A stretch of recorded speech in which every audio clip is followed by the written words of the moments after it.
Então os deixou novamente e orou pela terceira vez, dizendo as mesmas palavras. Depois voltou aos discípulos e lhes disse: vocês ainda dormem e descansam? Chegou a hora. Eis que o Filho do Homem está sendo entregue nas mãos de pecadores. Levantem-se e vamos. Aí vem aquele que me trai. Essa é uma das passagens mais expressivas e mais fortes de toda a Bíblia. Se você assistiu aquele filme A Paixão de Cristo, de Mel Gibson, você vê que ele trata das 12 últimas horas de Jesus antes da crucificação. E eu aqui, em Mateus 26, um pouquinho mais atrás, eu consigo ir até 24 horas antes da crucificação de Jesus. Na verdade, Jesus sabia, irmãos, que o tempo de entregar a sua vida na cruz já estava a chegar. Ele sabia que o seu corpo ia ser entregue, o seu sangue ia ser derramado. Ele sabia, porque como Cordeiro de Deus, ele sabia que ele seria crucificado exatamente na Páscoa. Eu gosto sempre de citar aqui e de lembrar como tudo em Deus faz sentido. Que era em Belém que nasciam os cordeirinhos que eram levados para serem sacrificados em Jerusalém, no templo, na Páscoa. E Jesus nasceu em Belém como o Cordeiro de Deus que tira o pecado do mundo, mas para morrer em Jerusalém também na Páscoa. Como tudo em Deus se encaixa. Então, 24 horas antes, mais ou menos, nós vemos 3 cenas extremamente importantes. Nós vemos a cena do cenáculo, onde Jesus ministra a última ceia. Onde Jesus ele ministra ali, instituindo a ceia, o pão e o cálice. O pão simbolizando o seu corpo, o cálice, o vinho simbolizando o seu sangue. Depois, na outra cena, nós vamos ver aqui o Getsêmani, quando Jesus ele está ali com a sua alma profundamente angustiada. Jesus estava apavorado. E depois, a última cena que nós vemos, muito importante, é a cena do Calvário, quando Jesus ele dá aquele brado, aquele grito: Deus meu, por que me desamparaste? Um pouquinho antes da cruz, Jesus estava com os discípulos, então, naquela sala simples, fechada. Naquele cenáculo onde, 50 dias depois, desceu o Espírito Santo sobre os discípulos que ali estavam. E naquela sala simples, Jesus estava ali, sabendo que o seu corpo seria dilacerado, moído, o seu sangue seria derramado. E ele, então, ele faz uma encenação de uma forma bem didática, mas também muito dramática. Imagina, Jesus caminhou com os discípulos por 3 anos, de repente ele chega e diz: já chegou a hora do Filho do Homem ser entregue. E sabe o que vai acontecer? Ele pega o pão e ele parte o pão. Isso vai acontecer com o meu corpo. O meu corpo ele é entregue, o meu corpo vai ser dilacerado. Ele conhecia as profecias. Pelas suas pisaduras nós fomos sarados. Ele conhecia as profecias. Ele sabia que o seu corpo ia se encher de feridas, de pisaduras. E aí ele diz: isso é o meu corpo que será entregue por todos vós. E depois de partir o pão, de dá-los a comer, disse: agora olhem, isso aqui é o cálice de uma nova aliança. Isso aqui representa o meu sangue que vai ser derramado por todos. Isso aqui é o produto da vide que é triturado, que é pisado, que é esmagado. E é assim que vai acontecer comigo. Imagina os discípulos olhando Jesus falar aquilo. E aí ele pega aquele cálice e ele fala: eu vou selar uma nova aliança. E essa aliança é nova e mais excelente. Ela é mais excelente do que aquela aliança feita há 2000 anos atrás, mais ou menos, né? Daquele dia no cenáculo. Andando um pouquinho para trás na história, mais ou menos uns 2000 anos. Deus estava fazendo uma aliança com Abraão. Depois dessa aliança, depois de uns 450, 500 anos depois de Abraão, Deus estava confirmando essa mesma aliança lá no Monte Sinai com Moisés. E depois de um tempinho, mais ou menos uns 2 anos, Deus estava ratificando essa aliança através dos sacrifícios que eram feitos com os cordeiros no tabernáculo. para o perdão dos pecados. Agora, que nova aliança seria essa, irmãos? Que nova e melhor aliança Jesus está a falar sobre... Jesus está a falar com os discípulos. Pode pôr o tema da pregação, o que havia no cálice. Olha, Jesus estava ali com os discípulos falando de uma nova aliança. Aí você imagina, 600 anos atrás, mais ou menos, 6 séculos antes, surgiu um profeta chamado Jeremias. Jeremias, ele profetiza que o Senhor ia fazer uma nova aliança com o seu povo. E através dessa nova aliança, Deus ia trazer perdão. Deus ia tirar o coração de pedra e ia colocar o coração de carne. Olha o que o Senhor fala através de Jeremias em Jeremias 31. Se você tem a sua Bíblia, Jeremias 31, 31.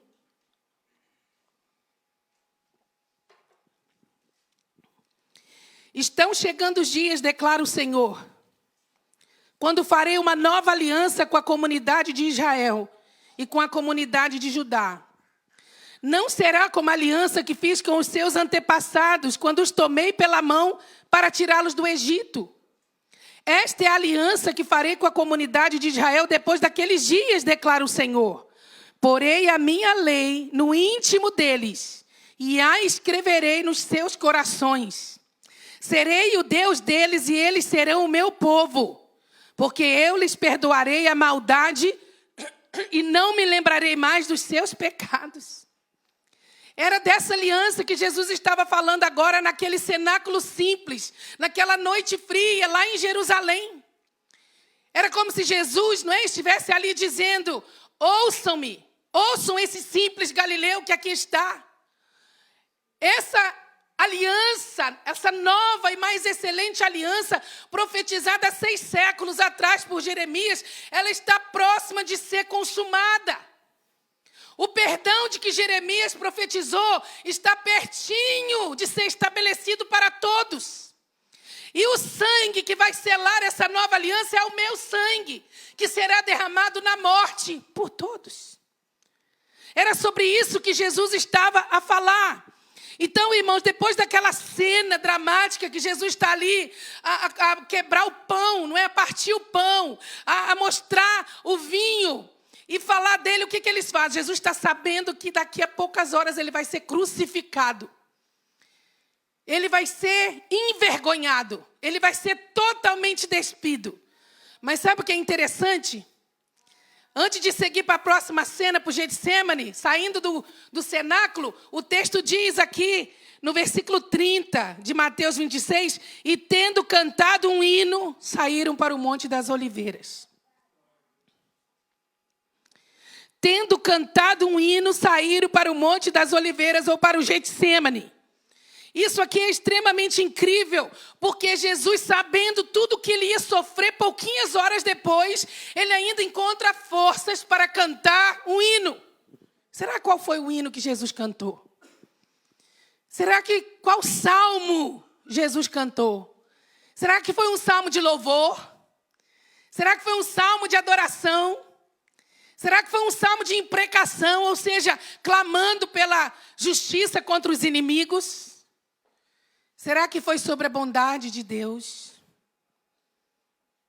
Irmãos, não importa o que nós estejamos vivendo, não importa a situação que você esteja a viver na sua vida, peça forças ao Espírito Santo para nunca faltar o cântico novo do Senhor na sua vida. Porque quando nós cantamos, estando em tribulação, nós contrariamos as circunstâncias. Sabe o que acontece na nossa vida quando nós ousamos cantar, adorar a Deus, a despeito de toda a luta? Nós estamos fazendo como Abraão, crendo contra a esperança. Tudo está dizendo o contrário, mas eu decido louvar a Deus. Eu decido cantar um hino de louvor ao Senhor. Eu estou confundindo o inimigo. Quantas vezes no Antigo Testamento nós vemos o povo de Israel confundindo os inimigos, cantando ao Senhor na hora de maior batalha? Josafá, chamem os tangedores, vamos cantar ao Senhor. E enquanto eles cantavam, os inimigos foram todos derrotados. O rei Ezequias, Vamos cantar ao Senhor. E sabe o que nós vamos cantar? Uma música muito simples. Porque Ele é bom e a sua misericórdia dura para sempre. Vamos repetir, povo de Israel. Porque Ele é bom e a sua misericórdia dura para sempre. Aí o Senhor desbaratou todos os inimigos. Nós temos de ter essa ousadia. Nós cantamos os cantos de livramento antes do livramento, durante o livramento e depois do livramento. Jesus cantou o hino e desceu para o Getsemane. Agora você pode imaginar como é que estavam as emoções de Jesus. Não pense em Jesus sendo 100% Deus, pense em Jesus sendo 100% homem. E ele foi tão verdadeiramente 100% homem que na cruz ele sofreu a dor do desamparo. Foi completamente desamparado.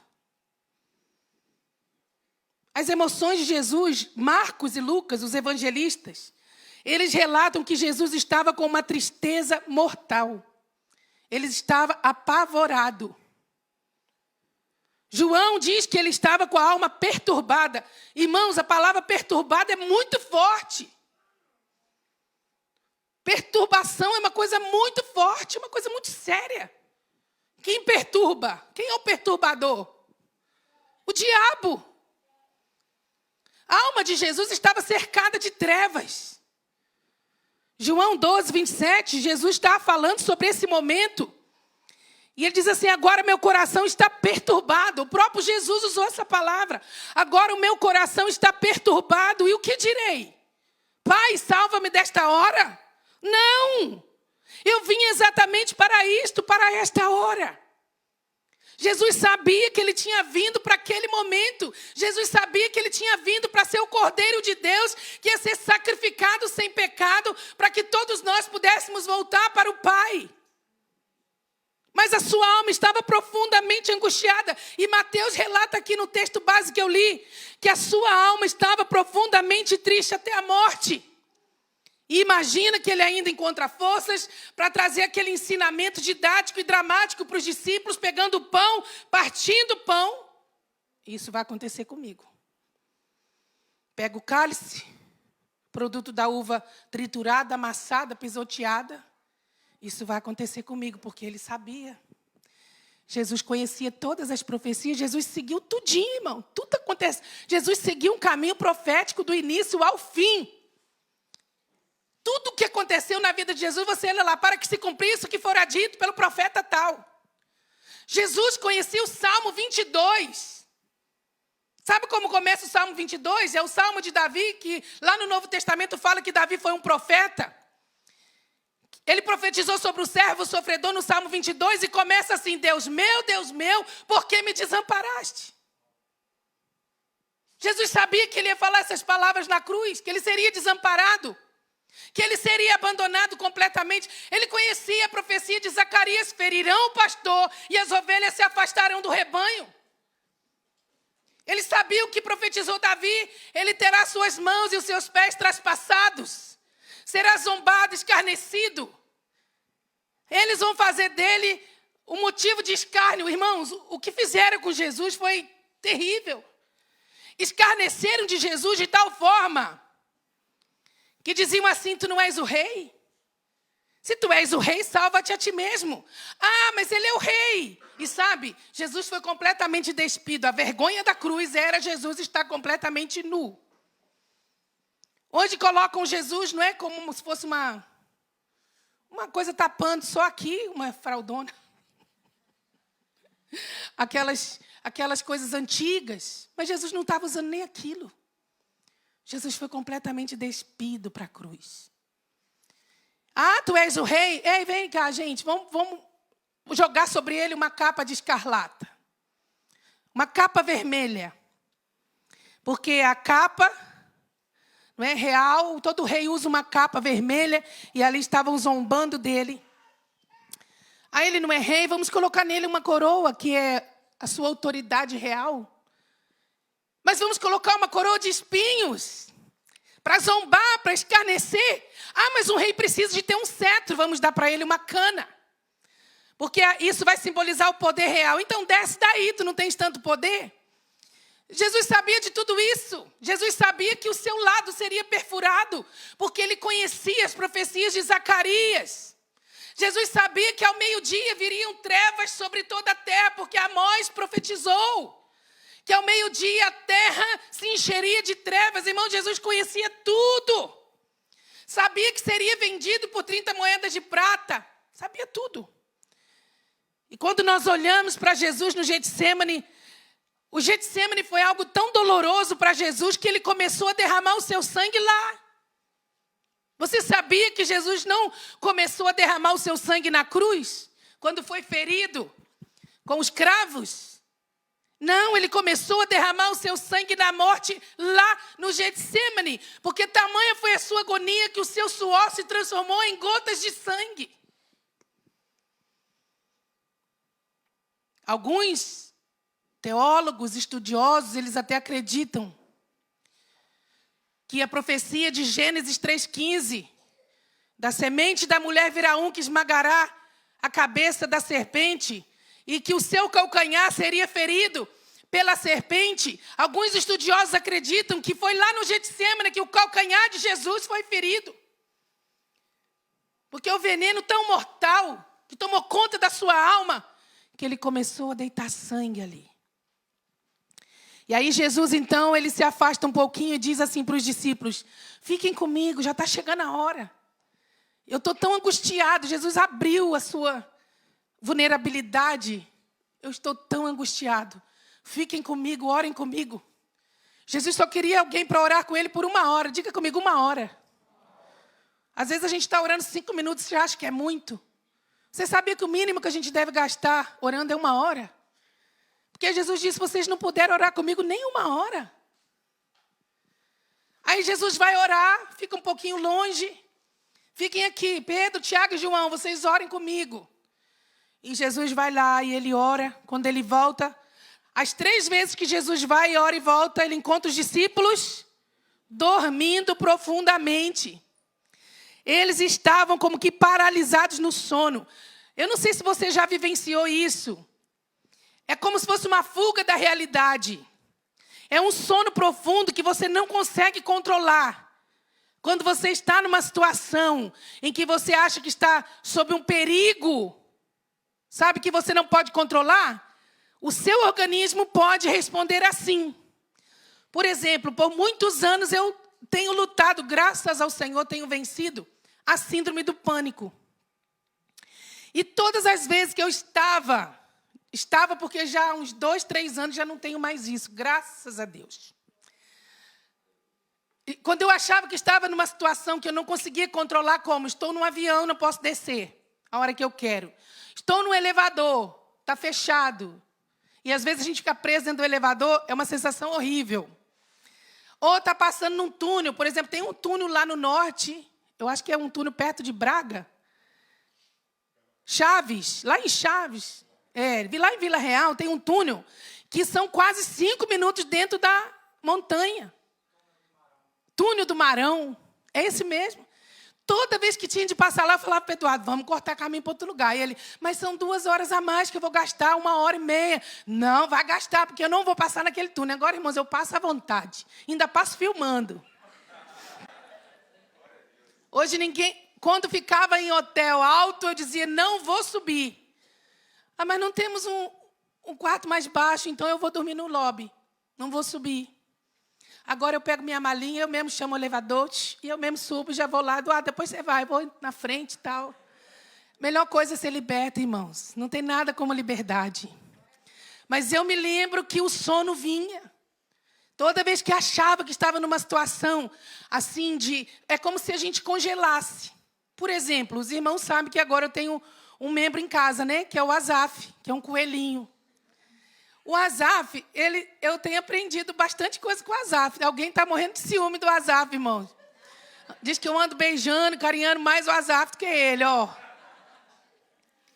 Mas ele também, todo dia eu pego ele lá falando com o Azaf. Oi, Azaf, acordou, rapaz? Tá tomando um pequeno almoço? Estou lá dentro só ouvindo. Aí eu vou contar aqui uma coisa aqui.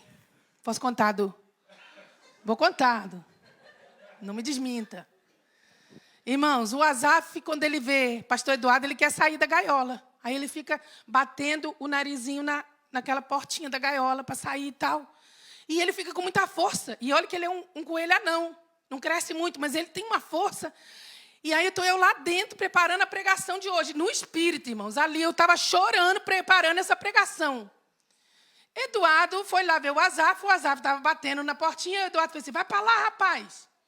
E fez assim no nariz dele. O Asaf foi para trás e começou a mexer no nariz muito. Mexia para lá, mexia para cá. Eduardo achou que tinha machucado o bichinho. Ou que tinha acontecido alguma coisa grave com o bichinho. Aí ele vai lá. Gia, corre aqui, Cindy. Olha, corre aqui. Aí eu não posso ir agora. Isso é assim mesmo. Ele faz isso mesmo. Ele está limpando o narizinho dele. Não é não. Aconteceu alguma coisa, desesperado.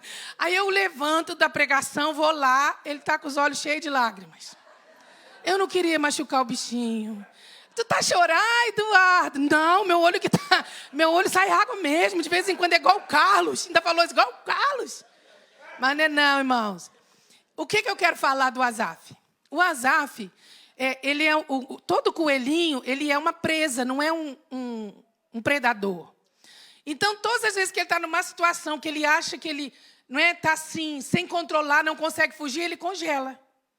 Aí eu ponho ele na mão, seguro ele assim, ele fica assim. Eu posso fazer o que eu quiser com ele. Não se move. Eu tenho aprendido que os discípulos estavam assim, congelados. Isso é chamado de paralisação do sono. E Jesus chegou ali e olhou e disse, vocês não conseguiram orar comigo. Cada pessoa, na verdade, irmãos, tem uma forma de reação, não é? Diferente, para lidar com situações que não podem controlar, que nós não podemos controlar. Alguns se isolam, não querem ver ninguém. Outras pessoas entram no quadro de ansiedade muito intenso. Ou tem insônia, perde o sono, não dorme por dias. Outros tomam ansiolítico. Outros fazem como Jesus. Cantam um hino e vão orar. Eu acho que não há melhor coisa do que fazer, não é? Do que orar e adorar a Deus. Jesus fez isso. E sabe, duas coisas me chamam a atenção aqui no Getsemane. Ontem nós estávamos a conversar na mesa do almoço. Os irmãos do louvor estavam aqui com o Rubem, não é? A organizar as coisas aqui. E na hora do almoço nós estávamos a conversar sobre isso. A intensidade do sofrimento de Jesus no Getsemane. Por que Jesus estava sofrendo daquele jeito? E o que havia no cálice que Jesus estava evitando beber? O que havia no cálice? Então, duas coisas me chamam a atenção. A intensidade da angústia e o conteúdo do cálice. Então, primeiro, a intensidade da angústia. Quando eu olho para a cena do sofrimento de Jesus orando 3 vezes. As mesmas palavras, dizendo, Pai, se possível, passa de mim esse cálice, sem que eu beba. Todavia, não seja como eu quero, mas como tu queres, 3 vezes. E Jesus estava ali numa angústia tão profunda, estava com um pavor tão grande. Eu faço uma pergunta que eu me fiz e eu fiz ontem na mesa. Será que Jesus estava contradizendo todos os ensinamentos sobre o sofrimento que ele havia dado para os discípulos? Porque na hora do seu maior sofrimento, ele não sente alegria. Ele sente tristeza. Sente muita tristeza, muito pavor. E quantas vezes Jesus disse para os discípulos assim, alegre-se quando vocês forem perseguidos.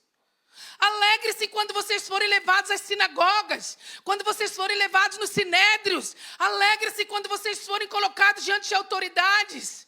Alegre-se quando vocês forem açoitados pelo meu nome. No mundo vocês terão aflições, mas tenham bom ânimo. Mas Jesus não estava ali com bom ânimo. Jesus não estava ali alegre. Ao contrário de muitos mártires, Jesus não estava indo com alegria para o sofrimento.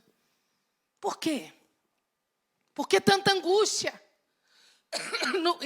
No livro de Atos, nós vemos os apóstolos, a igreja perseguida, sofrendo e se alegrando no sofrimento por estarem padecendo pelo nome do Senhor. Você vê os apóstolos, né? Pedro, João, apanharam muito, foram açoitados. E o texto diz que eles saíram de lá alegres, por terem sido achados dignos de padecer pelo nome do Senhor. Estevão, o primeiro mártir da igreja cristã, estava sendo apedrejado ali depois de pregar uma mensagem poderosa, cheio do Espírito Santo, morrendo. Mas dizendo, eu vejo o céu aberto e o Filho do Homem em pé à direita de Deus Pai. Nós vemos o apóstolo Paulo, sabendo que estava pertinho de ser decapitado, com alegria, dizendo, Timóteo, eu combati o bom combate, eu guardei a fé, eu acabei a carreira, agora o que me espera é a coroa da justiça, que o justo juiz me dará naquele dia. Ele estava alegre, mas Jesus estava triste. Nos primeiros séculos da igreja cristã, os pais da igreja, quantos morreram, irmãos? Nas fogueiras, enforcados, crucificados, mortos por leões nas arenas. Bispo Policarpo da igreja de Esmirna morreu queimado. Enquanto morria, diziam para ele, nega esse nome, nega. E ele dizia, eu tenho 80 e tal anos. E esse Deus nunca me negou, eu não vou negar ele agora. Louvado seja o seu nome.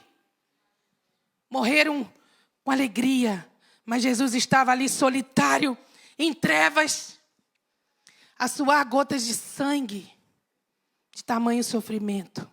Por quê? Por quê? E eu só posso pensar em uma coisa. A agonia de Jesus tinha a ver com o cálice que ele havia de beber. Que ele ora por 3 vezes ao Pai para passar dele. Jesus sabia o que havia naquele cálice.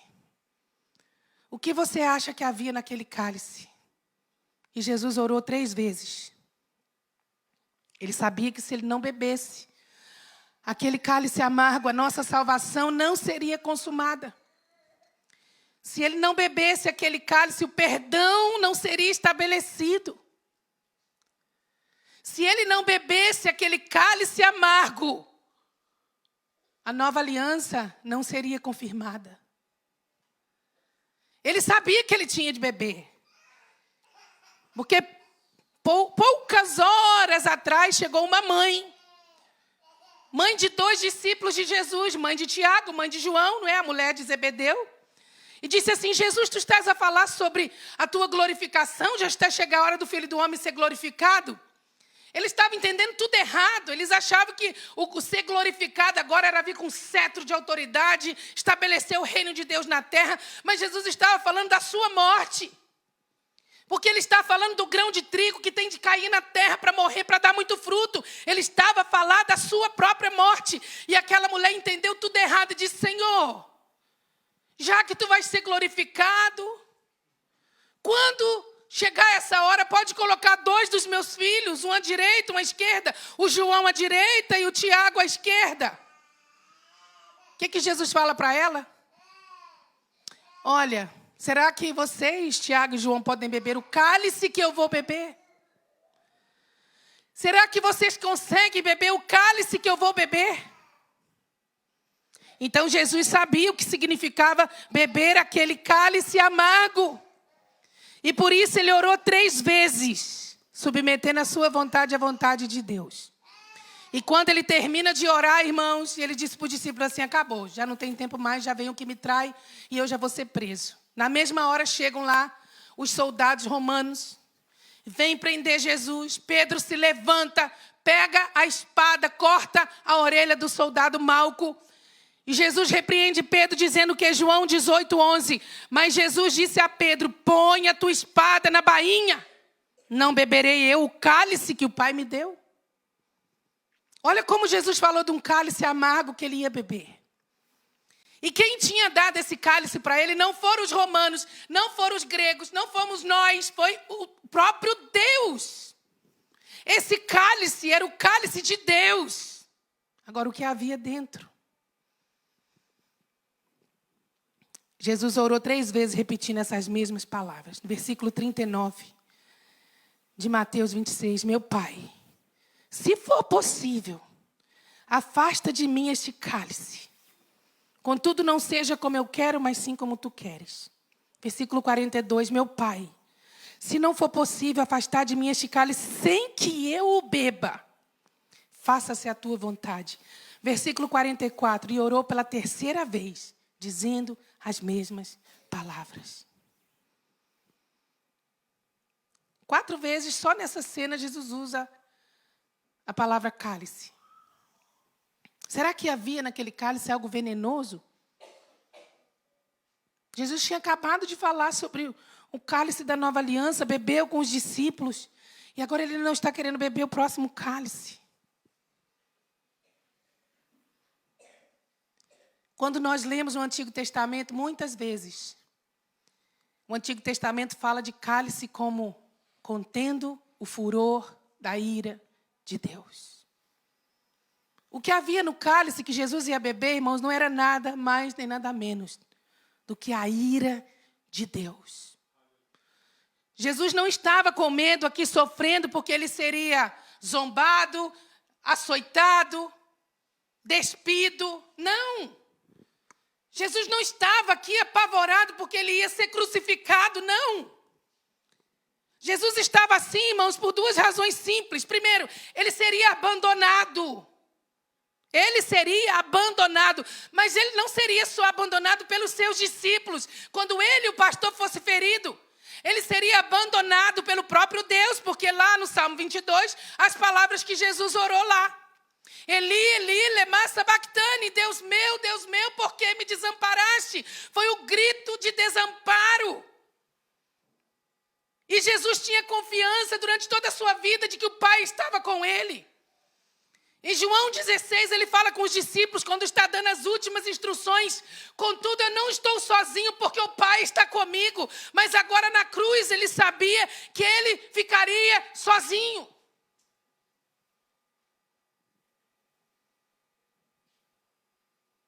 Jesus sabia que o Pai, ele não dá uma luta além do que nós podemos suportar. Paulo fala isso depois. Não vem sobre vós tentação humana, não sei se foi Paulo, Tiago, agora já não me fala a memória, está na Bíblia, no Novo Testamento, irmãos. Não vem sobre vós tentação senão humana. Mas na hora que não podeis mais, o Senhor vem com escape. Mas Deus não veio com escape com Jesus. Deus não trouxe escape para Jesus.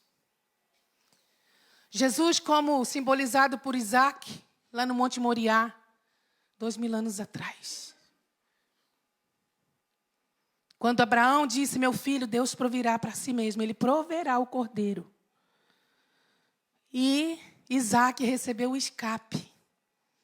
O cordeirinho apareceu e foi morto no lugar do Isaac. Mas o Filho único de Deus, nosso Pai, não recebeu o escape. Ele foi até o fim. Alguém disse que essa oração que Jesus fez no Getsêmani foi a única oração da Bíblia que não teve respostas, mas é mentira. Essa foi a oração respondida. Porque Jesus, ele submeteu a sua vontade à vontade do Pai. Todavia, não seja como eu quero, mas como tu queres. Então o Pai respondeu, meu filho, você vai beber o cálice amargo até o fim. Você vai até o fim. Porque você aceitou beber o cálice, você não pode descer da cruz, senão não há salvação consumada. Deus amou o mundo de tal maneira que deu seu Filho unigênito, para que todo aquele que nele crê não pereça, mas tenha vida eterna. No cálice havia o abandono, o desamparo. E a ira, o furor da ira de Deus contra o pecado. Porque Isaías 53 disse o quê? Porque o Senhor fez cair sobre ele a iniquidade de nós todos. O Senhor fez cair sobre ele a iniquidade de nós todos. Jesus estava cercado de trevas por todos os lados. Foi crucificado 9 horas da manhã no dia seguinte. Foi preso, julgado rapidamente. Tinha que ser tudo rápido, porque a Páscoa já ia chegar poucas horas depois. E não podia ter um prisioneiro na cruz, não podia se trabalhar na Páscoa, não podia tirar o prisioneiro da cruz. Então vamos fazer isso logo. Mas tudo dentro do Kairos de Deus, do tempo de Deus, que o Cordeiro de Deus ia inaugurar a primeira festa, a festa da Páscoa. Quer saber mais? Domingo que vem na escola dominical. A pastora Cidade está a falar sobre as 7 festas bíblicas. 9h da manhã o Senhor foi crucificado. Meio-dia houve trevas. Até às 3h da tarde. 3 horas de trevas intensas. E nessa hora o Senhor dá o grito do desamparo. Deus meu, por que me abandonaste? Por que me desamparaste? O sol parou de brilhar, irmãos. E sabe, é uma coisa tão interessante, tão interessante. E eu li uma frase de um teólogo chamado Douglas Webster. E sabe o que ele fala? Quando o Filho de Deus nasceu, houve luz à meia-noite. Veio um clarão do céu, os anjos cantaram, exércitos celestiais cantaram. Mas quando o Filho de Deus morreu, houve trevas ao meio-dia. Jesus estava cercado de trevas. E mesmo estando cercado de trevas, irmãos, levando sobre ele a iniquidade de nós todos, desde o primeiro pecado. Desde o pecado de Adão, depois o pecado de Caim, até o último pecador que vai haver sobre a terra no dia do juízo final. Jesus levou sobre ele todas essas iniquidades. Foi consumado o perdão. Jesus, ele satisfez toda a exigência da lei de Deus. Jesus satisfez a ira de Deus. A justiça de Deus foi realizada nele. Oh, Senhor, obrigado, meu Deus. E mesmo sendo ali desamparado e abandonado, ele ainda fez 7 declarações na cruz. Lá na cruz do Calvário, ele disse: Pai, perdoa-lhes, eles não sabem o que fazem. Lá na cruz, ele olha para aquele ladrão que se arrepende e diz: hoje mesmo estarás comigo no paraíso. Ele olha para João e entrega a sua mãe: filho, eis aí a tua mãe, mãe, eis aí o teu filho. Tenho sede. Deus meu, por que me desamparaste? E no auge da sua dor, no final do seu sofrimento, no final do cálice amargo da boca até lá dentro. Porque alguns profetas na Bíblia comiam rolo e na boca era docinho. Jeremias não falou isso? Na boca é doce, lá no ventre é amargo. Mas Jesus bebeu um cálice amargo, irmãos, do início ao fim. E no final do cálice ele dá um brado e diz: está consumado.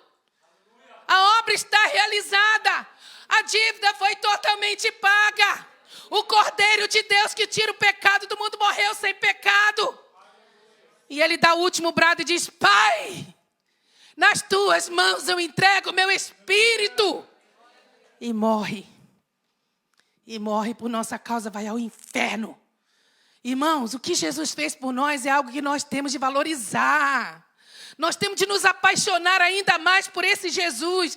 E não fazer da ceia do Senhor só um ritual, uma vez por mês, não. Isso aqui faz sentido, irmãos.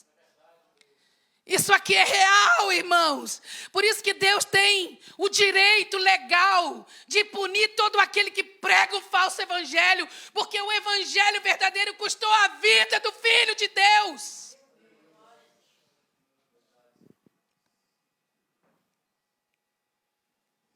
Por isso Paulo fala: examine-se o homem a si mesmo.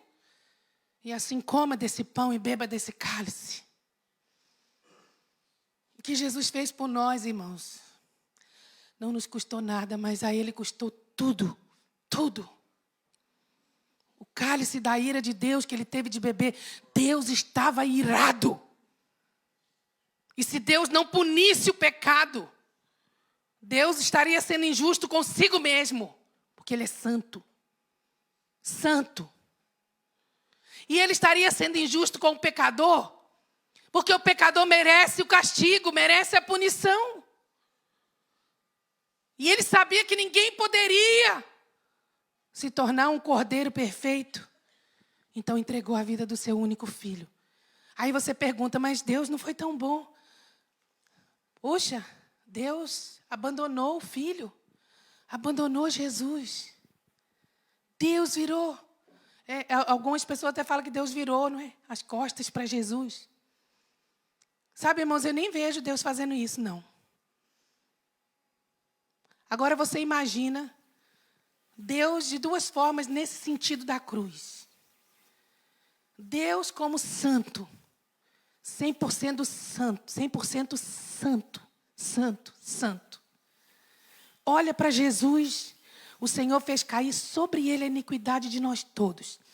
Ali sobre Jesus, o Cordeiro perfeito, que nunca pecou, mas na cruz recebeu todas as influências do pecado. Toda a penalidade, todo o castigo que nos traz a paz, estava sobre ele. Aí Deus Santo está olhando aquilo. Assassinato, rebeldia, mentira, corrupção, adultério. Meu Deus, ideologia de gênero, afastamento de Deus, incredulidade, tudo sendo jogado ali sobre Jesus. Tudo, tudo, tudo, tudo. Como é que um Deus que é 100% santo consegue olhar para aquilo, irmãos? Se a própria palavra fala que os nossos pecados fazem uma separação entre nós e Deus. Agora imagina, todas as cargas de pecado do mundo estavam sobre Cristo. Como é que Deus vai conseguir olhar? Agora pense nele como pai. Pense nele como pai. Como é que ele vai olhar a vida do seu filho? Vamos orar pela irmã Marcinha, irmãos. Pai, nós colocamos a vida da tua filha agora diante do Senhor. Du, vai lá, pega o óleo. Colocamos a vida da tua filha, Senhor, nas tuas mãos. Nós repreendemos, Senhor, toda enfermidade do seu corpo. Toda resistência. Todo efeito colateral dessa quimioterapia, Senhor, nós rejeitamos agora. Na autoridade e no poder que há no nome de Jesus. Estamos falando da morte do Senhor, mas ainda vamos celebrar a ceia, nos lembrando que o Senhor ressuscitou o terceiro dia. Há poder na tua ressurreição. E no poder da tua ressurreição, nós oramos agora declarando, Senhor, a saúde, a tua filha. Em nome de Jesus. Em nome de Jesus. Irmãos, vamos tomar a ceia do Senhor com entendimento. Eu nem lembro o que eu estava falando. Eu fui orar pela irmã Marcinha. Acontece isso sempre comigo. Eu vou falar uma coisa. Obrigado, Carlos. Deus, como pai, não conseguia olhar para aquele intenso sofrimento. Imagina se o seu filho fosse culpado. Ele também não conseguiria olhar. E agora olhando para o seu filho puro. Sofrendo daquela forma. Vamos entender por que Jesus sentiu esse desamparo, esse abandono. Foi por nós. Diga assim, foi por mim. Vamos ficar de pé. Louvado seja o teu nome, Senhor. Exaltado seja o teu nome. Todas as nações, Senhor, esperam por ti, aguardam pela tua manifestação.